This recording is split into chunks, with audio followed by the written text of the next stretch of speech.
साल 2016 में जब 8 नवंबर को अचानक नोटबंदी हुई तो हाहाकार मच गया था। सरकार ने एक झटके में 500 और 1000 के नोट बंद करने का ऐलान कर दिया था। इसके बाद रिजर्व बैंक ने बड़े नोटों में 2000 रुपए का नया नोट जारी किया। 2000 के नोट का सफर ज्यादा लंबा नहीं चल सका। आरबीआई ने क्लीन नोट पॉलिसी के तहत 19 मई 2023 को देश के सर्कुलेशन में मौजूद सबसे ज्यादा मूल्यों के इस 2000 रुपए के नोट को वापस लेने का ऐलान कर दिया। इस ऐलान को अब लगभग 2 साल पूरे होने को हैं। अभी देश में सबसे बड़ा नोट 500 का ही है। 500 का ये वाला नोट खूब सर्कुलेशन में है, लेकिन इसी 500 के नोट को लेकर चौंकाने वाली खबर सामने आई है। आंध्र प्रदेश के मुख्यमंत्री और केंद्र सरकार के सहयोगी एन चंद्रबाबू नायडू ने 500 और उससे ज्यादा मूल्य के नोटों को बंद करने का आइडिया दिया है। वो ऐसा इसीलिए कह रहे हैं क्योंकि उनका मानना है कि इस तरह के कदम से भ्रष्टाचार पर अंकुश लगाने और वित्तीय लेन देन में पारदर्शिता बढ़ाने में मदद मिलेगी।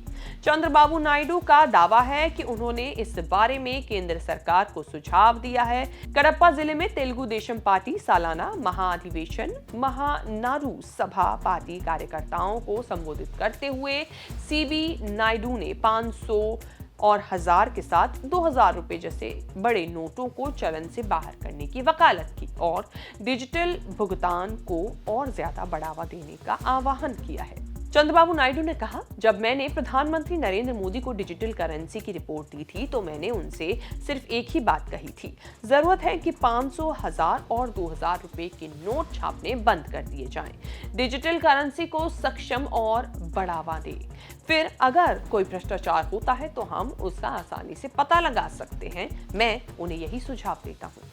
चंद्रबाबू नायडू ने कहा कि एक बार सरकार को इस सिफारिश पर एक्शन करने की गुजारिश की है और कहा है कि दुनिया अब तेजी से डिजिटल करेंसी की ओर बढ़ रही है। तो नायडू ने आगे ये भी कहा, आज इस सभा से मैं एक बार फिर अनुरोध करना चाहता हूं। आज डिजिटल करेंसी का दौर है। अगर किसी को पार्टी गतिविधियों के लिए चंदा देना होता है तो हमें एक सूची से गुजरना पड़ता है, लेकिन अब सिर्फ एक QR कोड के जरिए कार्यकर्ता और आम जनता चंदा दे सकती है। 500, 1000 और 2000 रुपए के नोट बांटने की जरूरत नहीं है। इसके साथ ही चंद्रबाबू नायडू ने ये भी दावा किया कि मैंने ही मोदी सरकार से नोटबंदी की सिफारिश की थी, इसकी फिर से जरूरत है। हम यहाँ से साफ कर रहे हैं कि 500 के नोट कब तक चलेंगे, ये बंद होंगे या नहीं होंगे, इस बारे में सरकार या आरबीआई की तरफ से कोई भी आधिकारिक ऐलान नहीं किया गया है। अब देखना होगा कि आगे आने वाले दिनों में सरकार की तरफ से इस पर क्या कुछ फैसला लिया जाता है। इस बारे में आपका क्या कुछ कहना है, कमेंट करके जरूर बताएं। वीडियो को लाइक, शेयर और चैनल को सब्सक्राइब जरूर करें। इस तरह की खबरें आगे भी देखने के लिए बने रहें न्यूज़ तक के साथ।